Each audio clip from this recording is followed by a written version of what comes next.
मेरे वचन ग्रहण करे और मेरी आज्ञाओं को अपने हृदय में रख छोड़े और बुद्धि की बात ध्यान से सुने और समझ की बात मन लगाकर सोचे।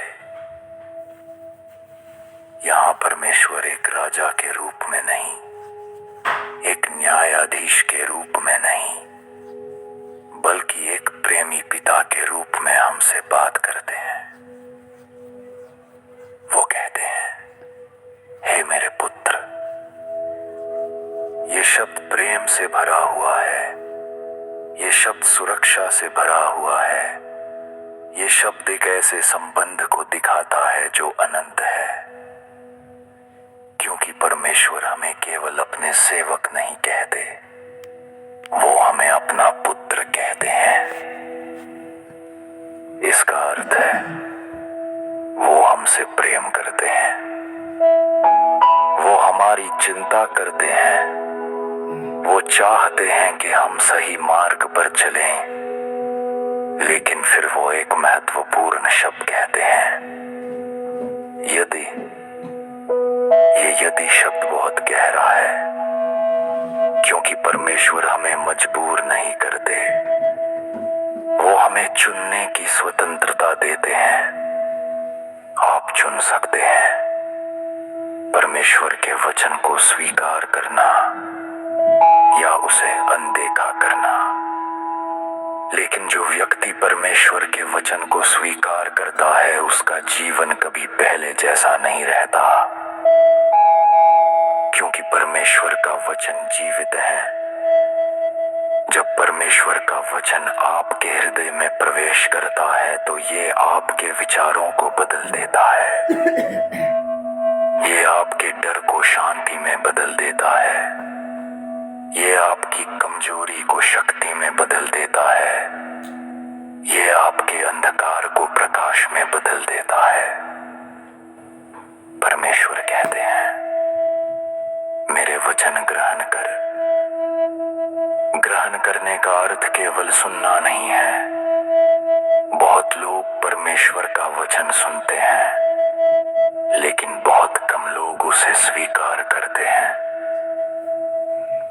ग्रहण करने का अर्थ है उसे अपने जीवन का हिस्सा बनाना, उसे अपने हृदय में स्थान देना। क्योंकि परमेश्वर आगे कहते हैं, मेरी आज्ञाओं को अपने हृदय में रख छोड़े। परमेश्वर नहीं कहते केवल अपने कानों में रखो, वो कहते हैं अपने हृदय में रखो, क्योंकि हृदय ही जीवन का केंद्र है। आप जो सोचते हैं, आप जो महसूस करते हैं, आप जो निर्णय लेते हैं, सब कुछ आपके हृदय से आता है। यदि परमेश्वर का वचन आपके हृदय में है तो आपका जीवन सुरक्षित है। लेकिन यदि परमेश्वर का वचन आपके हृदय में नहीं है तो संसार की आवाज आपको भटका सकती है। आज संसार बहुत सी बातें सिखाता है। संसार कहता है धन सबसे महत्वपूर्ण है। संसार कहता है शक्ति सबसे महत्वपूर्ण है। संसार कहता है अपने अनुसार जियो। लेकिन परमेश्वर कहते हैं मेरी बुद्धि को खोजो, क्योंकि संसार का ज्ञान सीमित है, लेकिन परमेश्वर की बुद्धि अनंत है। फिर परमेश्वर कहते हैं बुद्धि की बात ध्यान से सुने। ध्यान से सुनना बहुत महत्वपूर्ण है। जब कोई महत्वपूर्ण व्यक्ति बोलता है तो हम ध्यान से सुनते हैं, लेकिन जब परमेश्वर बोलते हैं तो ये और भी महत्वपूर्ण हो जाता है, क्योंकि परमेश्वर का हर शब्द जीवन देता है। यीशु मसीह ने कहा, मनुष्य केवल रोटी से नहीं परंतु परमेश्वर के हर वचन से जीवित रहेगा। इसका अर्थ है परमेश्वर का वचन हमारी आत्मा का भोजन है। यदि आप अपनी आत्मा को मजबूत बनाना चाहते हैं तो आपको परमेश्वर का वचन सुनना होगा। लेकिन परमेश्वर केवल सुनने के लिए नहीं कहते, वो कहते हैं समझ की बात मन लगाकर सोचे। यहाँ परमेश्वर हमें एक गहरा रहस्य सिखाते हैं। केवल सुनना पर्याप्त नहीं है, समझना आवश्यक है। समझने का अर्थ है परमेश्वर के वचन को अपने जीवन में लागू करना। जब आप परमेश्वर के वचन को समझते हैं तो आपके निर्णय बदल जाते हैं। हमने देखा कि परमेश्वर हमें अपने वचन को ग्रहण करने और उसे अपने हृदय में रखने के लिए बुलाते हैं। लेकिन अब परमेश्वर हमें एक और गहरा रहस्य सिखाने जा रहे हैं। नीति वचन का अध्याय 2 पद 3 और पद 4 हमें बताते हैं, यदि तू प्रवीणता और समझ के लिए अति यत्न से पुकारे और उसको चांदी के समान ढूंढे और गुप्त धन के समान उसकी खोज में लगा रहे। यहाँ परमेश्वर हमें बताते हैं कि बुद्धि अपने आप नहीं आती। बुद्धि उन लोगों को मिलती है जो उसे खोजते हैं, जो उसे चाहते हैं, जो उसके लिए पुकारते हैं। परमेश्वर कहते हैं यदि तू पुकारे। पुकारना क्या है? पुकारना केवल बोलना नहीं है। पुकारना हृदय की गहराई से निकलने वाली आवाज है। जब एक व्यक्ति खो जाता है तो वो सहायता के लिए पुकारता है। जब एक बच्चा डरता है तो वो अपने पिता को पुकारता है। वैसे ही जब हमारी आत्मा परमेश्वर की बुद्धि के लिए प्यासा होती है तो हम परमेश्वर को पुकारते हैं और परमेश्वर उस पुकार को सुनते हैं। याकूब की पत्री में लिखा है, यदि तुम में से किसी को बुद्धि की घटी हो तो परमेश्वर से मांगे और परमेश्वर देगा। ये परमेश्वर का वादा है। लेकिन परमेश्वर केवल ये नहीं कहते कि पुकारो, वो कहते हैं उसे चांदी के समान ढूंढे। सोचे, जब कोई व्यक्ति चांदी खोजता है तो वो गंभीर होता है, वो मेहनत करता है, वो समय देता है, वो हार नहीं मानता, क्योंकि वो जानता है कि चांदी मूल्यवान है। लेकिन परमेश्वर कहते हैं बुद्धि चांदी से भी अधिक मूल्यवान है। फिर परमेश्वर कहते हैं और गुप्त धन के समान उसकी खोज में लगा रहे। गुप्त धन क्या होता है? गुप्त धन वो होता है जो छुपा होता है, जो आसानी से नहीं मिलता, जिसे पाने के लिए प्रयास करना पड़ता है, जिसे पाने के लिए धैर्य रखना पड़ता है, जिसे पाने के लिए विश्वास रखना पड़ता है। और परमेश्वर कहते हैं बुद्धि भी ऐसा ही खजाना है। ये हर किसी को नहीं मिलता, ये केवल उन लोगों को मिलता है जो उसे पूरे दिल से खोजते हैं, जो हार नहीं मानते, जो परमेश्वर के करीब रहना चाहते हैं। प्रिय भाइयों और बहनों, आज संसार बहुत से खजानों के पीछे भाग रहा है। लोग धन चाहते हैं, लोग शक्ति चाहते हैं, लोग प्रसिद्धि चाहते हैं, लेकिन बहुत कम लोग परमेश्वर की बुद्धि चाहते हैं। लेकिन सच्चाई यह है धन अस्थाई है, शक्ति अस्थाई है, लेकिन परमेश्वर की बुद्धि अनंत है। जब आपके पास परमेश्वर की बुद्धि होती है तो आप सही निर्णय लेते हैं। जब आपके पास परमेश्वर की बुद्धि होती है तो आप सुरक्षित रहते हैं। जब आपके पास परमेश्वर की बुद्धि होती है तो आपका जीवन आशीष से भर जाता है। यीशु मसीह ने मत्ती के सुसमाचार में कहा, स्वर्ग का राज्य उस खजाने के समान है जो खेत में छिपा हुआ था। जब एक व्यक्ति ने उसे पाया तो उसने सब कुछ बेच दिया ताकि वो उस खजाने को प्राप्त कर सके। ये खजाना क्या है? ये परमेश्वर की बुद्धि है, ये परमेश्वर की उपस्थिति है, ये परमेश्वर का ज्ञान है। और परमेश्वर आज आपसे पूछ रहे हैं, क्या आप इस खजाने को खोजेंगे? क्या आप परमेश्वर की बुद्धि के लिए पुकारेंगे? क्या आप उसे चांदी से अधिक मूल्यवान मानेंगे?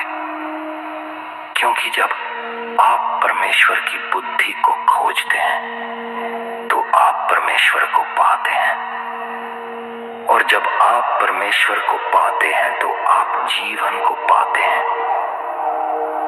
और जब आप परमेश्वर की बुद्धि को खोजते रहते हैं तो एक अद्भुत चीज होती है, परमेश्वर स्वयं आपको प्रकट होते हैं। और ये रहस्य हमें नीति वचन के अध्याय 2 पद 5 और पद 6 में देखने को मिलेगा। जब एक व्यक्ति परमेश्वर की बुद्धि को खोजता है, जब वो उसे चांदी से अधिक मूल्यवान मानता है, जब वो उसे गुप्त खजाने की तरह खोजता है, तब कुछ अद्भुत होता है। कुछ ऐसा जो उसके जीवन को हमेशा के लिए बदल देता है। नीति वचन का अध्याय 2 पद 5 और पद 6 हमें इस रहस्य को प्रकट करता है। तो तू यहोवा के भय को समझेगा और परमेश्वर का ज्ञान तुझे प्राप्त होगा, क्योंकि बुद्धि यहोवा ही देता है। ज्ञान और समझ की बातें उसी के मुंह से निकलती हैं। यहाँ परमेश्वर हमें एक बहुत गहरा सत्य सिखाते हैं। जब आप परमेश्वर की बुद्धि को खोजते हैं तो आप केवल ज्ञान नहीं पाते, आप परमेश्वर को पाते हैं। परमेश्वर कहते हैं, तू यहोवा के भय को समझेगा। यहाँ भय का अर्थ डर नहीं है, ये आतंक नहीं है, ये उस प्रकार का डर नहीं है जो आपको परमेश्वर से दूर ले जाए। ये भय सम्मान है, ये भय आदर है, ये भय प्रेम से भरा हुआ है। जब आप समझते हैं कि परमेश्वर कौन है, जब आप समझते हैं कि वो कितने पवित्र हैं, जब आप समझते हैं कि वो कितने महान हैं, तब आपके हृदय में उनके लिए गहरा सम्मान उत्पन्न होता है। और यही यहोवा का भय है। ये वो भय है जो आपको पाप से दूर रखता है। ये वो भय है जो आपको सही मार्ग पर चलने में मदद करता है। ये वो भय है जो आपको परमेश्वर के करीब लाता है। फिर परमेश्वर कहते हैं, परमेश्वर का ज्ञान तुझे प्राप्त होगा। ये केवल जानकारी नहीं है, ये केवल तथ्यों का ज्ञान नहीं है, ये एक संबंध है। ये परमेश्वर को जानना है। यीशु मसीह ने कहा, अनंत जीवन यह है कि वे तुझ एकमात्र सच्चे परमेश्वर को जाने परमेश्वर को जानना जीवन का सबसे बड़ा आशीष है, क्योंकि जब आप परमेश्वर को जानते हैं तो आप अकेले नहीं रहते। जब आप परमेश्वर को जानते हैं तो आपको दिशा मिलती है। जब आप परमेश्वर को जानते हैं तो आपको शांति मिलती है। फिर परमेश्वर कहते हैं, क्योंकि बुद्धि यहोवा ही देता है। यहाँ एक बहुत महत्वपूर्ण सत्य है। सच्ची बुद्धि संसार से नहीं आती। सच्ची बुद्धि पुस्तकों से नहीं आती। सच्ची बुद्धि मनुष्य से नहीं आती। सच्ची बुद्धि केवल परमेश्वर से आती है।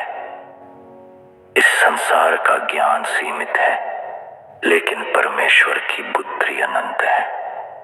मनुष्य गलती कर सकता है, लेकिन परमेश्वर कभी गलती नहीं करते। मनुष्य आपको गलत मार्ग पर ले जा सकता है, लेकिन परमेश्वर हमेशा सही मार्ग पर ले जाते हैं। फिर परमेश्वर कहते हैं, ज्ञान और समझ की बातें उसी के मुंह से निकलती हैं। इसका अर्थ है परमेश्वर ही ज्ञान का स्रोत है। परमेश्वर ही समझ का स्रोत है। परमेश्वर ही सत्य का स्रोत है। जब परमेश्वर बोलते हैं तो सत्य प्रकट होता है। जब परमेश्वर बोलते हैं तो अंधकार समाप्त हो जाता है। जब परमेश्वर बोलते हैं तो जीवन बदल जाता है। याद कीजिए, जब परमेश्वर ने कहा उजियाला हो तो उजियाला हो गया। वैसे ही जब परमेश्वर आपके जीवन में बोलते हैं तो प्रकाश आता है। अंधकार समाप्त हो जाता है। डर समाप्त हो जाता है। भ्रम समाप्त हो जाता है और आप सत्य को देखने लगते हैं। प्रिय भाइयों और बहनों, आज परमेश्वर आपको बुला रहे हैं। वो आपको अपनी बुद्धि देना चाहते हैं।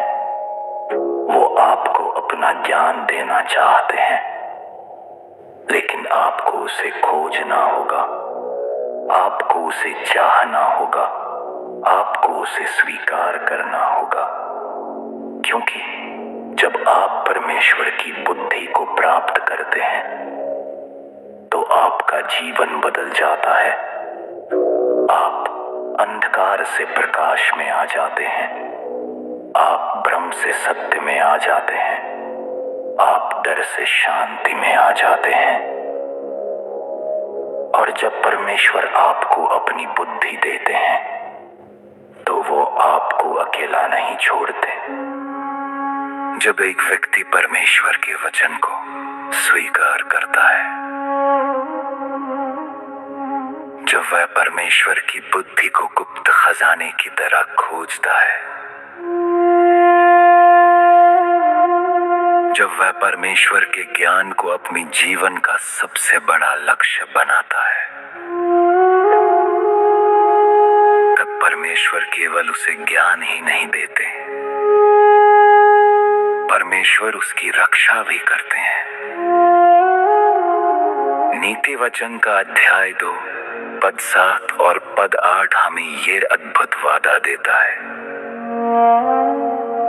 वह सीधे लोगों के लिए खरी बुद्धि रख छोड़ता है। जो खराई से चलते हैं उनके लिए वो ढाल ठहरता है। वो न्याय के पथों की देखभाल करता और अपने भक्तों के मार्ग की रक्षा करता है। यहाँ परमेश्वर हमें एक बहुत शक्तिशाली चित्र दिखाते हैं। परमेश्वर कहते हैं, वो सीधे लोगों के लिए बुद्धि रख छोड़ता है। इसका अर्थ है परमेश्वर पहले से ही आपके लिए बुद्धि तैयार कर चुके हैं। आपको उसे बनाने की आवश्यकता नहीं है। आपको उसे खोजने की आवश्यकता है। परमेश्वर ने आपके जीवन के लिए एक योजना बनाई है, एक सही मार्ग, एक सुरक्षित मार्ग, एक आशीष का मार्ग।